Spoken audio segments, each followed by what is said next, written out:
Voltamos! Último e derradeiro bloco do programa Alternativa. Eu sou o Glauco Keller, na sintonia da sua rádio universitária 102,1 FM, levando todo sábado até você um pouco de arte, de cultura e de educação. E também você pode acompanhar essa entrevista em super vídeo lá no YouTube, no Facebook, facebook.com/programa Alternativa, no YouTube Glauco Keller e também no YouTube do programa Alternativa A. Hoje a gente recebe na nossa bancada virtual a escritora, poeta e professora Ana Mello, que fala um pouquinho do seu fazer artístico, de minimalismo e de como a sua infância, as suas observações impactam a sua escrita. Ana, eu queria passar um pouquinho, daqui a pouco a gente vai voltar a falar de escrita, mas eu queria falar contigo como que surgiu a Ana professora, em que momento você foi convidada a trabalhar como professora, gostou e continuou? Bom, eu fiz a licenciatura, né? Eu cursei ciências e matemática na minha licenciatura na Unicinos. Então, eu fiz meu estágio, tudo adorei e tal, mas nada a ver com a literatura. Como eu gostava de literatura, eu comecei a fazer em paralelo cursos com escritores, oficinas, cursos e tal. E eu ia fazendo ótimos professores, porém, eu senti uma falta.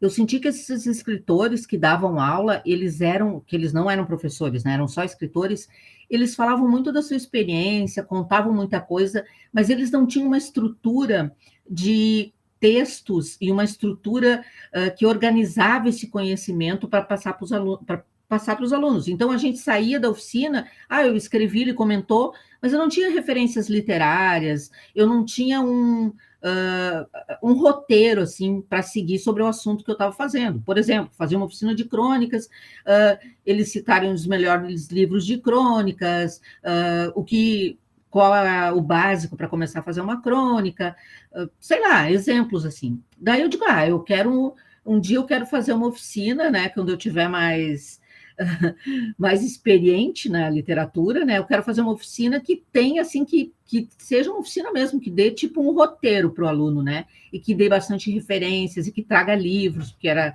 muito presencial, né?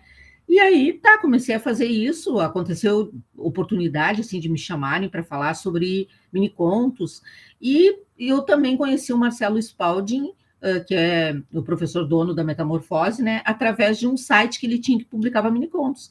E aí eu contei para ele tudo que eu fazia, como que eu criei sozinha meu site, minha página, na verdade era uma página, sem saber linguagem computacional, nada, eu copiava códigos HTML lá e fiz a minha página. E ele, nossa, tu é muito autodidata, como tu tá organizada, como tu sabe bem essas coisas, né? Ainda quero que tu dê aula, mas eu ia nas feiras do livro, daí fazia oficinas curtas. E quando ele montou a Metamorfose em 2015, desculpe, 2015, aí ele me convidou, não, eu quero que tu vá para lá, eu quero que tu vá dar aula. Mas eu já fazia oficinas, mas não assim regularmente como na Metamorfose, né? E a Ana foi minha professora, eu adorei os módulos que eu Meu fiz com Deus, ela aprendi muito contigo. e eu As aprendi crônicas são muito, maravilhosas. muito contigo de verdade. Ô, Ana, e quem te inspira? Você falou no segundo bloco o Milor Fernandes, que foi um grande frasista, o Uhum. Rio Grande do Sul nos deu o Mário Quintana. Quem Sim. mais te inspira a escrever? Eu sou muito volúvel, sabe? Eu vou lendo, assim, eu sou apaixonada pelo Mia Couto também, adoro demais. Eu gosto muito do Afonso Cruz, né? Que ele é um escritor português, adoro. E na poesia eu leio de tudo mesmo. Eu gosto muito dessas pessoas que vão surgindo na internet, jovens que vão publicando no Insta e tal, que nem são famosos, não tem livro nenhum, mas que sabem captar esses olhares, assim. O Lucão eu adorava ler. Então, eu estou sempre procurando e vendo, porque eu acho que as pessoas têm ótimas ideias o tempo todo. É claro que eu leio os clássicos, eu gosto muito de Fernando Pessoa, eu gosto muito da Cecília Meirelles, adoro, assim, eu acho que eu li muito Castro Alves, eu adorava decorar no tempo da escola, até o Navio Negreiro uma vez eu sabia, quase tudo decoro, depois esqueci tudo já. Mas, assim, eu gostei sempre de poesia e gosto de ler tudo mesmo, não só famosos, né? Então, tudo me inspira, eu acho. Eu acho que todo mundo tem alguma coisa legal para dizer, sabe? Não precisa ser famoso nem nada. Você tem horário em que você está mais inspirada para escrever? Você tem Sim, rotina? hoje sim. Hoje eu acordo muito cedo, então antes de sair para o trabalho, eu trabalho 8 horas, né? Então, antes de sair para o trabalho, eu sempre gosto de escrever. Mas também, à noite, depois que eu tomo meu banho, relaxo, sento para ler, para ver algum filme, alguma coisa, eu sempre estou com um papel para ir, vou escrevendo. Assim, não tem uma hora certa no trabalho, às vezes também eu leio alguma coisa que me dá uma ideia, sabe, começo a escrever. Agora, principalmente, que eu tô fazendo um livro já há um tempo, eu faço, modifico e tal, que são os mini contos periciais, já que no IGP eu tenho muito contato no meu trabalho, né, muito contato com coisas de crimes e tal, então eu tenho umas ideias. Daí, às vezes, eu leio alguma coisa lá do trabalho mesmo e, nossa, isso aí dá um mini conto. Aí eu rabisco ali, né? Esse é o programa Alternativa A, levando até você todo sábado às 5 da tarde, arte, cultura e educação. Hoje recebendo a professora, poeta e escritora Ana Mello, falando daquilo que a inspira, dos olhares e dos horários em que ela está mais inspirada e como que a escrita dela é impactada pelo ambiente, pelas situações. Falando exatamente nisso, o mundo todo viveu nos últimos tempos, né, Ana? Um momento que talvez nós não esperássemos, né? Que foi a pandemia da Covid-19, que nos obrigou a nos isolar dos familiares, dos amigos e a ficar dentro de casa. Eu tenho um amigo professor de história que fala que ele visitou dentro da casa dele lugares que ele nem imaginava que existiam, né? Ele falou: encontrei um primo que dormia aqui em cima, e eu nem sabia. E para você, em especial, a pandemia da Covid-19 trouxe um projeto que é lindíssimo, e eu queria que você falasse um pouquinho de como surgiu esse livro que eu vou mostrar agora, que saiu pela Metamorfose também, o Poesia Projetada. Olha, nasceu totalmente da minha observação pela janela, porque eu ficava muito tempo na janela, porque eu fiquei agoniada, eu saio todo dia para trabalhar, saía para caminhar, para andar de bicicleta, para tudo, e de repente, como grupo de risco, né, que eu tenho uma doença autoimune, poxa, não posso sair, não posso pegar essa Covid. Daí eu ficava olhando pela janela, e eu via pessoas idosas todo dia na rua. Aí a primeira coisa que me irritou, eu fiz, não, eu vou escrever um cartaz para eles irem para casa. Daí eu peguei um pano branco, mesmo um pano de prata, escrevi: idoso, vá para casa, cuide-se, e botei na minha janela aqui, que eu moro no 11º andar. Aí eu vi o cara fotografando lá de baixo, sabe? E eu, nossa, as mensagens pela janela funcionam, né? Aí fiquei com isso na cabeça. E eu, pô, como é que eu podia ficar botando mensagem todo dia, fazendo cartaz? Não, tá? Aí tive a ideia de projetar um dia para testar com o meu projetor que eu usava para dar aula, antes de dar tantas aulas online, né?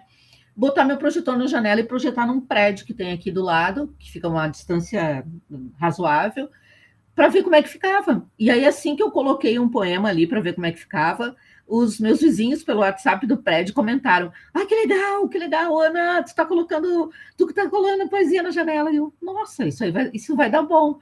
Claro que para ampliar, porque aqui quem enxerga é meu prédio todo aqui, né, que fica virado para esse prédio, e alguns 2 prédios que tem aqui na volta. Eu digo, não, para ampliar isso eu vou ter que colocar no Face, no Insta, né? Daí comecei a colocar no Face e no Insta. Aí, nossa, isso aí andou muito, muito rápido. Logo o pessoal da Zero Hora, que é o jornal importante aqui para nós do Rio Grande do Sul, né, quis saber o que eu estava fazendo, por que eu estava fazendo, e daí teve outras entrevistas, e daí, nossa, daí acabou que eu publiquei um ano todos os dias, menos nos dias de chuva, que o projetor molhava, né, não dava, e daí tinha que virar livro, né, porque tinha tanta coisa publicada, e eu escrevi tantos, especialmente para projetar, que eu achei que as pessoas, que era legal ter livro para quem não conseguiu ver, né? Ana, e lendo o livro, a gente percebe claramente que cada um dos tercetos que você escreve, dos poemas que você escreve, é inspirado de fato pelo momento em que a gente estava vivendo. A gente percorre a pandemia toda a partir do seu olhar. Você escrevia todo dia, você viu uma reportagem, tem um poema, não me lembro aqui, depois você pode até falar se você quiser, que fala das queimadas no Pantanal, que é muito tocante. Exato. Os primeiros poemas falam do ficar em casa, da descrença. Foi isso mesmo? Você foi passando pela pandemia Sim. e se inspirando a partir dela? Enquanto você vai falando, eu vou mostrando aqui Sim. algumas imagens depois de poesia projetada. Foi isso que aconteceu. Eu escrevia todos os dias e eu ficava assistindo as notícias, vendo as pessoas e tal. E essas fotos coloridas da minha janela, elas estão no Facebook. Tem um espaço chamado Poesia Projetada que eu coloquei lá todas as fotos coloridas, né? Então eu quis deixar esse privilégio de ter visto as fotos coloridas para quem me acompanhou na pandemia. E no livro ficaram algumas fotos em preto e branco e só as poesias. E também, nesse tempo, eu descobri o Pablito Aguiar, que fez a capa, e tem um quadrinho que conta aqui a história do Poesia Projetada, como que surgiu na minha cabeça. O Pablito Aguiar, ele também tem no Instagram dele, que ele publica, fala que eu desenho. Esse foi o projeto que ele desenvolveu, que começou na pandemia também. As pessoas falavam as histórias e ele desenhava. Isso agora segue, ele já escreveu histórias lindíssimas, algumas que viraram livro e tudo, que foi coisas que ele desenhou histórias, eles desenham histórias de outras pessoas, né? Aí então eu coloquei o quadrinho dele aqui que conta, assim, porque deu um clique, né? Casualmente a primeira projeção ali foi um dia que completava um tempo que meu marido tinha falecido, né? E nós vivemos um grande amor, ele morreu num acidente, né? Em abril, no dia 22 de abril de 2015. Mas isso me lembrou, foi coisas, sentimentos que a pandemia me trouxe, né? A falta dele, a saudade que eu podia estar com ele, né? Nesse tempo, mas também como eu construí coisas boas, como eu tive a chance de viver esse amor e tudo mais, né? Aí o Pablito colocou isso no quadrinho e fez a capa, né? Então eu fiz questão de colocar esse quadrinho dele que conta a história ali no livro. Utopia, o melhor lugar é aqui. Eu não sabia. Efeméride. Dia a dia em quarentena renascia. Ô, Ana, a gente está chegando ao final do programa Alternativa A e eu queria primeiro agradecer a sua presença. Que papo gostoso, como eu aprendi lendo nesses últimos dias parte da sua obra, conhecendo a sua capacidade de sintetizar ideias em 2 ou 3 versos. Mas eu queria, em especial, pedir para você dizer para o nosso ouvinte como que faz para te encontrar, quem gostou da entrevista, quem quer adquirir seus livros, quem quer conhecer um pouco mais da produção literária da Ana Mello. Como é que faz? Bom, tem a minha página, que é anameloescritora, né, .com.br, que tem todos os links lá para o Instagram, e conta tudo, assim, as minhas idas às escolas também, tem fotos, tem tudo, tem os livros também tem na Amazon, inclusive o de crônicas, que já acabou na versão papel, tem também na versão Kindle, tem o Mini Contando lá também nessa versão, então acho que o melhor caminho é mesmo o Ana Eliott, anamelo@escritora.com.br. E no Insta é Ana Eliod, que é Doyle ao contrário, que Doyle era o nome do meu marido, é o nome do meu filho, então eu juntei e fica Ana Eliod no Insta, né? Mas lá na página tem o link para o Insta e tudo. Ana, obrigado mais uma vez pela gentileza de Eu que bater um agradeço, papo amei. comigo. Eu amei essa conversa, amei. Eu amei demais também. E tenho certeza que os nossos ouvintes curtiram demais a professora, a poeta, a escritora Ana Mello passando aqui na bancada do programa Alternativa A. A gente fica por aqui, mas sábado que vem tem mais arte, cultura e educação. Eu espero você. Grande beijo, até lá. Tchau, tchau.